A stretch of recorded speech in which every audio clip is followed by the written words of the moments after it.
Military authorities have been employed to improve on the welfare of the families of fallen heroes beyond the minimal recognition given during the annual Armed Forces Remembrance Day celebration. This is amid the hue and cry by military veterans. Sifonesian has more. She's blocking it.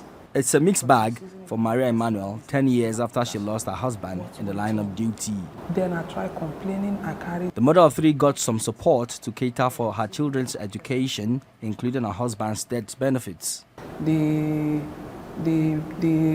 benefit is really not that visible. So I can say that one, governments have tried in a little proportion. Why do I say that?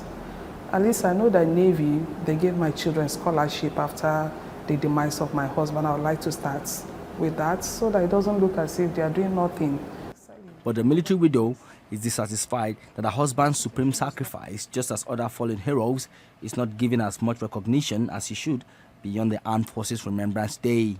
He served with all his heart, hoping that, and the government promised, there are certain benefits in a way that when he's not there, those things are supposed, government knows, the society knows that these things are supposed to ease the pain of suffering for these families. And it's not there. How do you expect them to cope? So they've tried in one way, and in other ways they've failed. The federal government is implementing reforms to the payment of military pensions and gratuities as a means of improving the welfare of military veterans and the next of kin of their fallen colleagues. Mr. President, since 2015, has never delayed for one day payment of their pensions. One, those who are retired. Two, those who are retiring. Mr. President has never delayed payments of their retirement allowances on time. This I can say.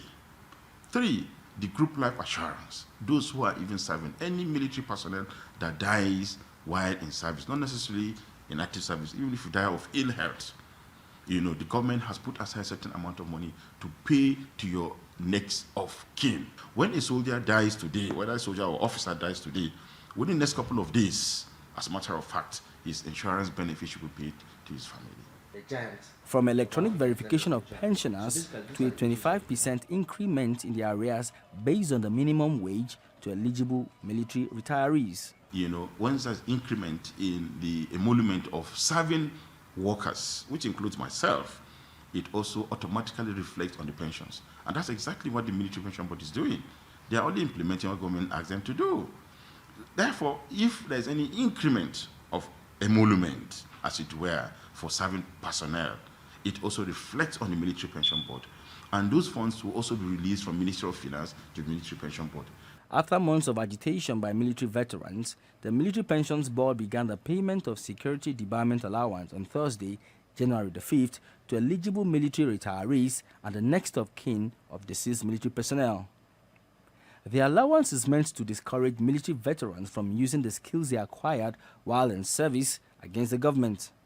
I think there's no veteran that is happy with the payment. I have not had one single veteran that has said he's happy with what he has received or what his colleagues are receiving. The present payment should be done with the current basic salary of the current personnel, because we don't have two armed forces in Nigeria. We have only one armed forces. So what is good what is good for the present ones, serving personnel, is equally good for the retired ones. This opens a new dimension to the struggle for welfare by the veterans, and it's unclear if or when this will be resolved.